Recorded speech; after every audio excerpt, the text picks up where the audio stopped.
अस्सलाम वालेकुम students, welcome back to my channel doctor Kainat Jatoi. I hope you are well and doing great. So student, previous जो हमारा lecture था general pathology से related, उसमें हम लोगों ने cell injury, cell death and adaptations का जो हमारे पास बेसिक पैथोलॉजी, जो रॉबिन्स की बेसिक पैथोलॉजी, वहाँ से हमने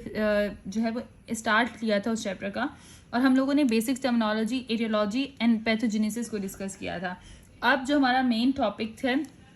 फर्दर जो ऑब्जेक्टिव्स हैं हम लोग उनको डिस्कस करेंगे। सो अगर मैं थोड़ा सा ओवरव्यू दे दूं कि आज हमारा जो टॉपिक है उसको हम लोग किस तरीके से डिस्कस करेंगे। सो हम लोग बुक से भी इस टॉपिक को डिस्कस करेंगे, ठीक है। हम लोग बुक से भी इस टॉपिक को मेनली डिस्कस करेंगे और उसके अलावा हम जो है की पॉइंट्स, जो मेन की पॉइंट्स आप लोगों को नोट डाउन करने हैं, उनके नोट्स प्रिपेयर करने हैं, वो भी हम लोग डिस्कशन करेंगे। अच्छा, इसके अलावा किसी ने अगर ऑनलाइन जूम क्लासेस के लिए अभी एनाटॉमी एंड फिजियोलॉजी की जो ऑनलाइन जूम क्लासेस हैं, बेसिकली सीवीएस फिजियोलॉजी और आपके पास जो लोअर लिम्ब एनाटॉमी है उसकी रजिस्ट्रेशन स्टार्ट हो चुकी हैं। सो जिसने रजिस्ट्रेशन करवानी है सो वो व्हाट्सएप एक ग्रुप का व्हाट्सएप नंबर है, वहाँ पे कांटेक्ट कर सकते हैं और अपनी रजिस्ट्रेशन करवा सकते हैं। उन क्लासेस में आप लोगों को सीवीएस फिजियोलॉजी के तमाम ऑब्जेक्टिव्स क्लियर करवाए जाएंगे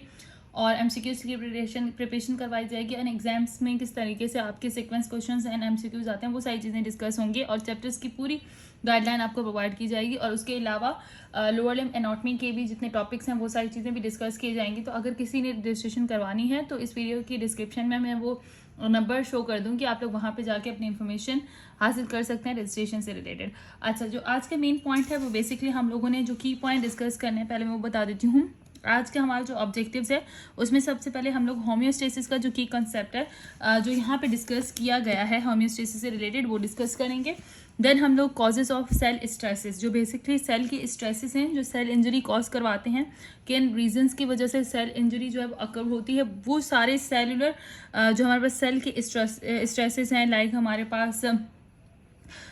फिजियोलॉजिकल स्ट्रेसेस हैं, उसके अलावा हमारे पास जो है मेटाबॉलिक स्ट्रेसेस हैं और फिजियोलॉजिकल ट्रॉमास हैं, और इसके अलावा हमारे पास जो टॉक्सिन है, केमिकल टॉक्सिन्स हैं, उसके अलावा हमारे पास जितने भी सारे जो भी आपके सेलुलर स्ट्रेसेस में पॉइंट्स आ जाते हैं वो सारे डिस्कस करेंगे, ठीक है। उसके अलावा सेलुलर रिस्पॉन्सेज टू स्ट्रेस और उन स्ट्रेस की वजह से सेल जो रिस्पॉन्ड कर रहा है उसके क्या रिस्पॉन्ड है, उसकी तरफ से क्या रिस्पॉन्सेज आ रहे हैं, वो कितनी टाइप के होते हैं और कौन कौन से होते हैं, उन तमाम चीज़ों को डिस्कस करेंगे। देन आपके पास स्टेजेस ऑफ सेल इंजरी को हम लोग थोड़ा सा आज डिस्कस करेंगे कि स्टेजेस ऑफ सेल इंजरी की स्टेजेस हैं क्या बेसिकली। इधर हमारे पास जो मॉर्फोलॉजिकल पैटर्न्स होते हैं सेल इंजरी के, तो तमाम चीज़ें ये आपकी बेसिकली सेल इंजरी के अंदर डिस्कस होंगी। बहुत इंपॉर्टेंट टॉपिक है जनरल पैथोलॉजी का। सो लैंग्वेज ये लेक्चर्स अपलोड होंगे, तमाम लेक्चर आप लोग देखिएगा क्योंकि ये एक बहुत ही इंपॉर्टेंट जनरल पैथोलॉजी का चैप्टर है, ठीक है। अगर आपका सेल इंजरीज वाला चैप्टर जो है वो पूरा क्लियर हो जाता है, उसमें आपकी तमाम जो इन्फॉर्मेशन हैं वो आप लोग अच्छे से उसके ऊपर ग्रिप हासिल कर लेते हैं, तो उसके बाद आप स्पेशल पैथोलॉजी करें या पैथोलॉजी का जर्नल पैथोलॉजी के ही दूसरे आप लोग जो फैक्टर्स करेंगे तो उसमें भी ये सारी चीज़ें हेल्पफुल होंगी। सो आपके एग्जाम पॉइंट ऑफ व्यू से, वाइवा से और आगे चल के हर लिहाज से ये चैप्टर बहुत ही इंपॉर्टेंट रहता है, ठीक है। उसके बाद हम लोग सारे वही इटियोलॉजी को डिस्कस करेंगे, mechanism of development, structural changes, ये सारी चीज़ें हम लोग डिस्कस करेंगे। सो उसके बाद हमारे पास जो होम्योस्टेसिस से रिलेटेड पूरा कॉन्सेप्ट है, देन उसके अलावा किस तरीके से आप चार्ट के थ्रू इस रिस्पॉन्सेस को याद कर सकते हैं, ये सारी चीज़ें डिस्कस होंगी। देन जो कॉजेज एंड सेल इंजरी के जो हम लोगों ने बात की कि जो सेल के स्ट्रेसेस हैं उन तमाम को हम लोग पॉइंट वाइज डिस्कस करेंगे और बुक से भी इनकी डिस्कशन होगी। एंड देन हमारे पास ये तमाम एजेंट्स हम डिस्कस करेंगे, रिस्पॉन्स सेल किस तरीके से रिस्पॉन्स करता है, ये हमारे टॉपिक डिस्कस होंगे। Then types of cell injury और उसके बाद फाइनली समरी। तो आज का लेक्चर हमारे यहाँ तक है, उसके बाद फिर फर्दर हम लोग इसको इस चैप्टर के ऑब्जेक्टिव को नेक्स्ट वीडियो में डिस्कस करेंगे। सो स्टार्ट करते हैं। सबसे पहले जो मोस्ट इंपॉर्टेंट चीज़ है जो आप लोगों को पता होनी चाहिए, वो सबसे पहले है कि आप लोगों को पता हो कि एटियोलॉजी है क्या, ठीक है, और पैथोजेनेसिस है क्या। सो एटियोलॉजी एंड पैथोजेनेसिस के हमारे पास जो टर्मिनोलॉजीज थी उन्हें हम लोग पहले डिस्कस कर चुके थे, ठीक है। अच्छा, सबसे पहले मैं आप लोगों को बता दूं आज का जो फोकस होगा, मेन फोकस वो एटियोलॉजी पे ही होगा। एटियोलॉजी का मतलब मैंने आप लोगों को पहले ही बताया था प्रीवियस वीडियो में। उसका मतलब था कि एटियोलॉजी का क्या मतलब होता है कि सेल के अंदर जो भी चेंजिंग्स आ रही हैं, जो भी एबनॉर्मलिटीज़ वगैरह आ रही हैं, उसका कॉज क्या है। सो वो हमारे पास एटियोलॉजी कहलाता है। सो सेल इंजरी में कौन कौन से ऐसे कॉजेज होते हैं जो कि सेल को इंजरी की तरफ लेके जाते हैं, उन तमाम चीज़ों को हम लोग डिस्कस करेंगे कि उनके सारे कॉजेज डिस्कस करेंगे, ठीक है। देन हमारे पास क्या है, मैकेनिज्म ऑफ डेवलपमेंट पैथोजेनेसिस, किस तरीके से कौन सा ऐसे मैकेनिज्म है जिसके थ्रू ये सारा प्रोसेस डेवलप होता है डिजीज़ को प्रोग्रेस होने में, डेवलपमेंट होने में डिजीज़ में। क्या उसका मैकेनिज्म होता है, कौन सी उसकी पैथोजेनेसिस होती है, ठीक है। मतलब उसकी development and progression of disease में कौन कौन से फैक्टर्स यूज होते हैं, कौन कौन से इवेंट्स होते हैं, वो सारी चीज़ें भी इस चैप्टर में डिस्कस होंगी related to cell injury. Then उसके बाद structural changes and use in cell and organ, मतलब मॉर्फोलॉजिकल चेंजेस क्या आ रहे हैं उसके स्ट्रक्चर्स में, सेल के अंदर किसी भी स्ट्रेस, कोई भी स्ट्रेस है सेल का, किसी भी कॉज की वजह से वो किस तरीके से रिस्पॉन्ड कर रहा है, क्या एडेप्टेशन कर रहा है, उसके अंदर कौन सी, अगर वो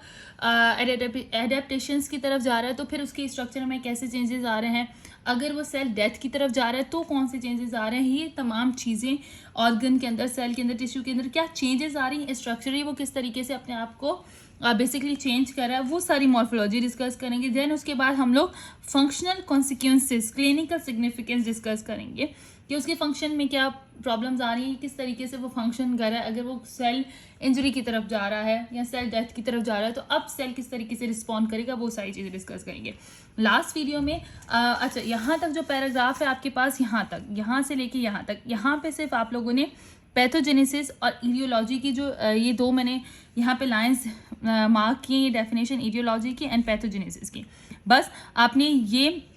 दो डेफिनेशंस और ये आपका जो समरी पॉइंट है आपने ये डिस्कस करना है। मतलब ये तीन चीज़ें यहाँ पे जो है आपने मार्क कर लेनी है। ये प्रीवियस वीडियो में मैंने अच्छे से डिस्कस कर लिया, आप लोग प्रीवियस वीडियो भी देख लीजिएगा। ये आपने यहाँ से इतने पैराग्राफ में से सिर्फ आप लोगों ने ये पढ़ना है और उसके बाद अपने पास एक समराइज बना के ये लिख लीजिएगा कि इडियोलॉजी क्या है, underlying causes and modifying factors that are responsible for the initiations and progressions of disease. मतलब किसी भी हमारे पास इटियोलॉजी क्या है, अंडरलाइन कॉज होता है, ठीक है। मतलब उस डिजीज़ को, वो जो डिजीज़ हो रही है वो किस वजह से हो रही है और उसके फैक्टर्स क्या हैं जो कि उसकी डिजीज़ को इनिशिएट करवा रहे हैं और उसकी प्रोग्रेसेस करवा रहे हैं, उसमें जो प्रोग्रेशन आ रही है उस डिजीज़ में। सो ये हमारे पास इडियोलॉजी आ जाएगी, मतलब सिर्फ कॉज उस डिजीज़ का। पैथोजेनेसिस में क्या आ जाएगा, pathogenesis refers to mechanism of development and progression of disease. Pathogenesis में आ जाएगा कि किस मैकेनिज्म, कौन सा ऐसा मैकेनिज्म है जो बेसिकली उस इंजरी को कॉज करवा रहा है, सेल की जो डेथ है या सेल की जो इंजरी है उसमें कौन सा मैकेनिज्म हमारे पास हो रहा है, उसे हम लोग क्या कहेंगे, क्या कहेंगे हम लोग, पैथोजेनेसिस के। इसके बिहाइंड कौन सा मैकेनिज्म है जिसके थ्रू ये इंजरी प्रोग्रेस हो रही है या डेवलप हो रही है। सो इन दो टर्म्स को मैंने प्रीवियस वीडियो में बहुत अच्छे से डिस्कस किया, आप लोग प्रीवियस वीडियो देख लेंगे तो उससे आप लोगों को पूरा आइडिया आ जाएगा, ठीक है। अब यहाँ तक ये बात तो हो गई थी कि हमारे पास इडियोलॉजी क्या है, पैथोजेनेसिस क्या है और उसके अंडरलाइन कॉजेस क्या हैं एंड उसके बाद क्या मैकेनिज्म हो रहा है, ये हमने डिटेल से लास्ट वीडियो में डिस्कस किया। अब पॉइंट आ जाता है कि importance of aetiology and pathogenesis, ठीक है, कि हमारे पास जो पैथोजेनेसिस है और जो हमारे पास इटियोलॉजी है, इसके मेन जो हमारे पास इंपॉर्टेंस है वो क्या है। सो यहाँ पे डिस्कस किया गया है, यहाँ पे पढ़ लीजिएगा कि देखो क्या है, defining the aetiology and pathogenesis of disease not only is essential for the understanding disease but also it is the basis for developing rational treatment and effective prevention measures. अच्छा, इसमें क्या कह रहे हैं, thus pathology provide the scientific foundation for the practice of medicine, ठीक है। इसमें आपको क्या करना है कि importance of aetiology and pathogenesis है क्या, बेसिकली मतलब पैथोजेनेसिस को हम लोग जो इटियोलॉजी और जो पैथोजेनेसिस पे फोकस कर रहे हैं, मतलब किसी भी डिसऑर्डर का जो कॉज है और उसके अलावा कौन सा मैकेनिज्म उस डिजीज़ को कॉज करवा रहा है, इन दो टर्मिनोलॉजीज़ को जब हम लोग डिस्कस कर रहे हैं तो इनको टर्मिनोलॉजी को पढ़ने का इतनी इंपॉर्टेंस आपको क्यों इतना एम्फेसाइज किया गया है कि आप ये चीज़ें पढ़ें, इसलिए क्योंकि मतलब ये जो इटियोलॉजी है और जो हमारे पास पैथोजेनेसिस है ना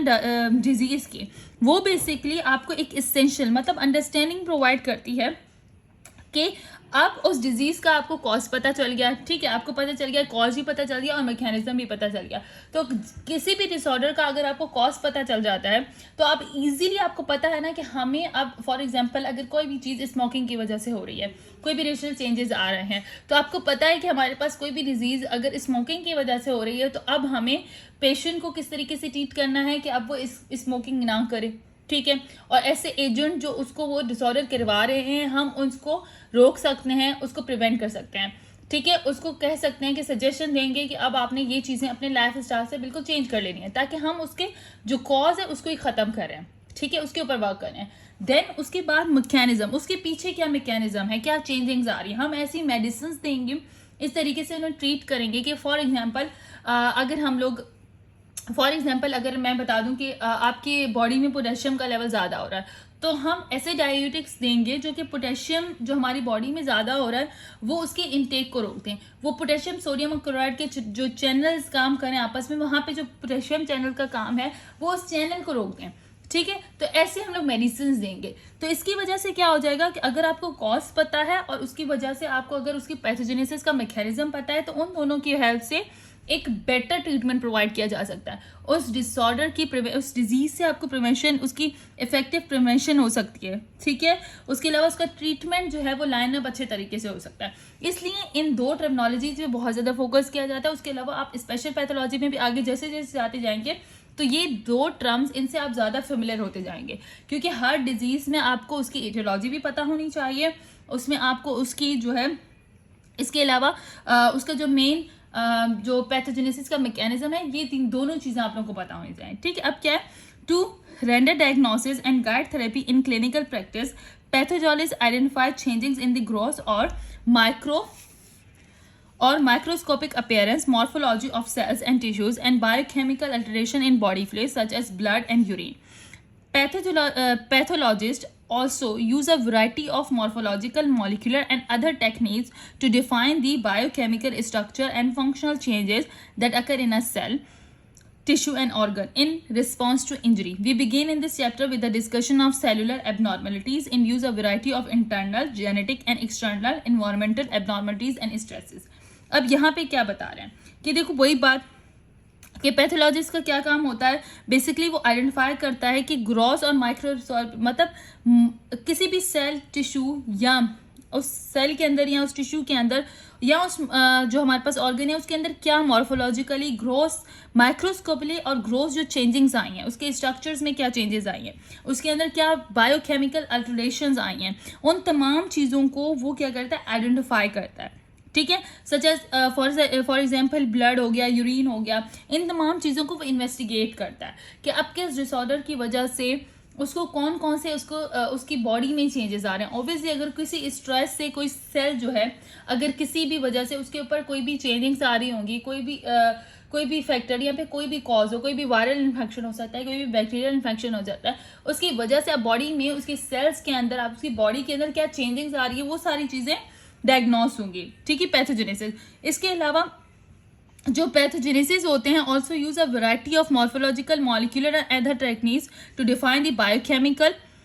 structure and functional changes that occur in the cell. इसके अलावा भी पैथोलॉजिस्ट जो होते हैं ना, बहुत सारी टेक्निक्स के थ्रू, मतलब वो बहुत सारी टेक्नोलॉजीज के थ्रू क्या करवाते हैं कि उसकी सेल के अंदर जो फंक्शनल चेंजेस हो रहे हैं, स्ट्रक्चरल चेंजेस हो रहे हैं, उन तमाम चीज़ों की इन्वेस्टिगेशन करते हैं, ठीक है, सेल के अंदर माइक्रोस्कोपिकली एंड मतलब मैक्रोस्कोपली एंड माइक्रोस्कोपली, दोनों तरीकों से सेल्स के अंदर या टिश्यूज के अंदर या ऑर्गन के अंदर कोई चेंजिंग्स आ रही हैं, उन तमाम चीज़ों को पैथोलॉजिस्ट जो हैं वो इन्वेस्टिगेट करेंगे, ठीक है। इस चैप्टर के अंदर अब सेलुलर जो एबनॉर्मलिटीज आती हैं डिफाइन, अगर जेनेटिकल कोई कॉज है या हमारे पास कोई इन्वायरमेंटल कॉज है, उन तमाम से रिलेटेड जो जो कॉजेज आएंगे वो सारी चीज़ें यहाँ पे पढ़ी जाएंगी, ठीक है। तो यहाँ पे आपको ये सारी चीज़ें बताई जा रही हैं। अब क्या होगा कि हम इस चैप्टर के अंदर एक एक करके इन तमाम डिस्कशंस को जो है वो डिस्कस करेंगे। आई होप यहाँ तक ये सारी चीज़ें आप लोगों को समझ आ रही हैं कि क्या क्या चीज़ें, ये चैप्टर बहुत इंपॉर्टेंट है, इसकी एक एक लाइन पढ़ना बहुत इंपॉर्टेंट है। तो इसलिए मैं फोकस कर रही हूँ कि हर चीज़ आप लोगों को जो है वो अच्छे से समझाई जाए, अच्छे से आप लोगों को समझ आए। इसके अलावा कोई भी क्यूरी हो तो आप लोग मुझे दोबारा से कॉन्टेक्ट कर सकते हैं, जो है आप लोग यहीं पे कमेंट करके बता सकते हैं कि आप लोगों को क्या प्रॉब्लम है, ठीक है, किस चीज़ में आप लोगों को कौन सा ऐसा पॉइंट है जो हमें समझ नहीं आ रहा। टिल दैट, अल्लाह हाफिज़ स्टूडेंट।